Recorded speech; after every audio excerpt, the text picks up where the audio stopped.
नमस्कार, मी वर्षा Nalawade. News top 9 मध्ये आपल्या सर्वांचं स्वागत करते. पाहणार आहोत न्यूज टॉप 9. सुरुवातीला बघूयात अनेक ठिकाणी मतदानावेळेस गोंधळ झालेला आहे त्या संदर्भातल्या टॉप 9 बातम्या. नांदेडच्या धर्माबादमध्ये बोगस मतदानाच्या आरोपावरून मोठा राडा. तेलंगणातील मतदार बोगस मतदान करत असल्याचा आरोप, तर महिलेसह एका पुरुषालाही मारहाण. पोलिसांकडून पत्रकारांना देखील धक्काबुक्की झाल्याची माहिती, तर 100 महिलांना नजरकैदेत ठेवल्याचा प्रकार समोर. नांदेडच्या धर्माबादमधील दोन्ही घटनांची निवडणूक विभागाकडून दखल, चौकशी करून कारवाई केली जाणार. धर्माबादच्या निवडणूक निर्णय अधिकारी सुरेखा स्वामी यांचं आश्वासन. नांदेडच्या धर्माबादमध्ये बोगस मतदानाच्या आरोपावरून राडा. तेलंगणातील मतदार बोगस मतदान करत असल्याचा आरोप, तर महिलेसह एका पुरुषाला मारहाण. पोलिसांकडून पत्रकारांना देखील धक्काबुक्की झाल्याची माहिती. अंबरनाथ शहरातील प्रभाग क्रमांक 28 मध्ये मतदारांना पैसे वाटल्याचा आरोप. 2 जणांना राष्ट्रवादीच्या कार्यकर्त्यांनी रंगेहात पकडलं. अजित पवार यांच्या कार्यकर्त्यांनी दोघांना भरारी पथकाच्या ताब्यात दिलं, तर भाजपच्या उमेदवाराकडून हे पैसे वाटप केले जात असल्याचा आरोप आहे. अंबरनाथ नगर परिषदेमध्ये 200 बोगस मतदार असल्याचा आरोप. शिंदेंच्या सेनेने सर्व बोगस मतदार आणल्याचा भाजप आणि काँग्रेसचा आरोप, तर अंबरनाथ पोलिसांनी 200 मतदारांना ताब्यात घेतलं. अंबरनाथ पोलीस ठाण्यामध्ये 174 जणांविरोधात गुन्हा दाखल. आचारसंहितेचं उल्लंघन केल्याप्रकरणी अंबरनाथ पोलिसांची मोठी कारवाई. भिवंडीतून मतदारांना मतदानावरती प्रभाव टाकण्यासाठी आणल्याचा आरोप, तर झाकीर मिर्झा, शाकिब सादिब मेहराज अशी तपासात समोर नावं आल्याची माहिती.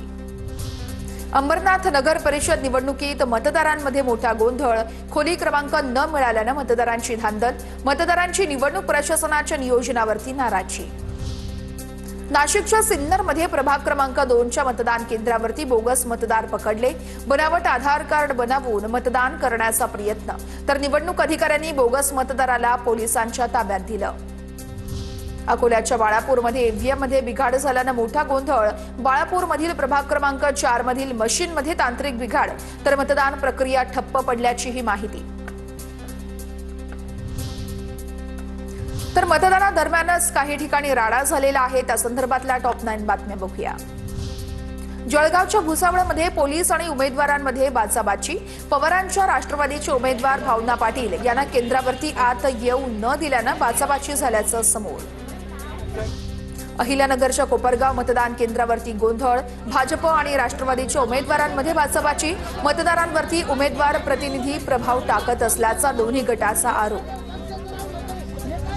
यवतमाळमध्ये मतदान केंद्रावरती उमेदवारांच्या 2 गटांमध्ये तुफान राडा. 2 गटांमध्ये हाणामारी झाल्यानं पोलिसांकडून सौम्य लाठीचार्ज, तर पोलिसांचा कडक बंदोबस्त तैनात.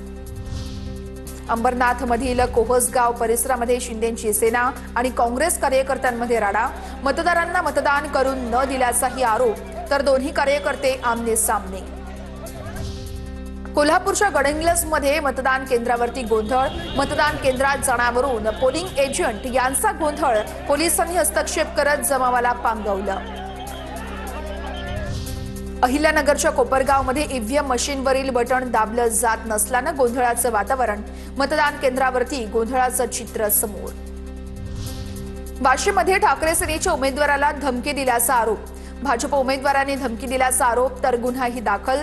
भाजप उमेदवार सतीश वानखेडे फरार. पोलिसांकडून शोध सुरू.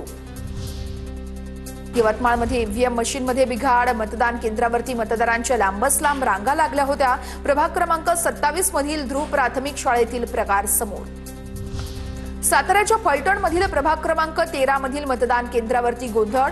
ईव्हीएमचं बटण दाबलं जात नसल्यानं गोंधळाचं वातावरण. मुंबई मनपासाठी रणनीती आखली जाते त्या संदर्भातल्या टॉप 9 बातम्या बघूया. मुंबईमध्ये ठाकरेंच्या बालेकिल्ल्यात भाजपची रणनीती. भाजपचं नो रिस्क धोरण. लालबाग, परळ, दादर या भागामध्ये शिंदेसेना आणि भाजप समसमान जागा लढणार, तर माहीम, भायखळा आणि वरळीत देखील शिंदेसेना आणि भाजप समसमान जागा लढणार. विविध समाज आणि संघटनांचे मेळावे घेत संवाद साधण्यावर भर. मराठी आणि मुस्लिम मतदारांच्या ध्रुवीकरणासाठी ठाकरे बंधूंची रणनीती. ठाकरे बंधू जागावाटपाचं सूत्र ठरवताना मराठी आणि मुस्लिम फॅक्टरला प्राधान्य देत असल्याची सूत्रांची माहिती. संजय राऊतांकडून राज ठाकरेंची दुसऱ्यांदा भेट. शिवतीर्थ निवासस्थानी जाऊन राज ठाकरेंची भेट घेतली। मनसे ठाकरेंच्या सेनेतील जागावाटपासंदर्भात भेट झाल्याची माहिती। आशिष शेलार यांनी घेतली एकनाथ शिंदेंची भेट। मीरा रोड मनपा निवडणूक एकत्र लढण्यावरती दोन्ही नेत्यांमध्ये एक तास चर्चा। लवकरच युतीची घोषणा करणार असल्याचीही शक्यता। राज ठाकरेंच्या हस्ते भांडूपमधील मनसेच्या नव्या शाखेचं उद्घाटन। महापालिका निवडणुकांच्या पार्श्वभूमीवरती मनसेच्या शाखांचं लोकार्पण। मनपा निवडणुकीच्या पार्श्वभूमीवरती राज ठाकरे यांच्या पदाधिकाऱ्यांसोबत भेटीगाठी आणि दौरा। उद्धव ठाकरे हे शिवसेनेचा उद्या कांजूर मार्ग या ठिकाणी मेळावा असणार आहे। मुंबई महापालिका निवडणुकीच्या पार्श्वभूमीवरती संजय राऊत आणि आदित्य ठाकरे यांच्या उपस्थितीमध्ये ठाकरे गटाचा मेळावा होणार। आमदार खासदार नेत्यांच्या कुटुंबातील असक्रिय सदस्यांना तिकीट देऊ नका, कार्यकर्त्यांना संधी द्या, नातलगांना नाही। भाजप आमदार संजय उपाध्याय यांचे मुख्यमंत्र्यांना पत्र। मुंबईमध्ये मवियासोबत लढावं असं पक्षाचं मत आहे। मुंबईच्या विकासासाठी एकत्र आलं पाहिजे। सुप्रिया सुळेंची प्रतिक्रिया। तर स्थानिक नेते निवडणुकांसंदर्भात निर्णय घेतील। सोमवारपर्यंत सगळं चित्र स्पष्ट होईल असं सुळेंचं वक्तव्य। आमचा प्रयत्न आहे की महाविकास आघाडी नीती लढावी। आमच्याकडून पूर्ण प्रयत्न होतील। मुंबईच्या विकासासाठी, मुंबईकरांच्यासाठी आपण सगळ्यांनी एकत्र लढून मुंबईचा विकास कसा होईल त्याच्यासाठी आपण एकत्र आलं पाहिजे। आप मुंबईतील सर्व 227 जागा स्वबळावरती लढवणार। उमेदवारांची यादी जाहीर। तर महाविकास आघाडीचे घटक पक्ष असलेला ठाकरे, शिवसेना आणि काँग्रेसची मोठी कोंडी होण्याची शक्यता।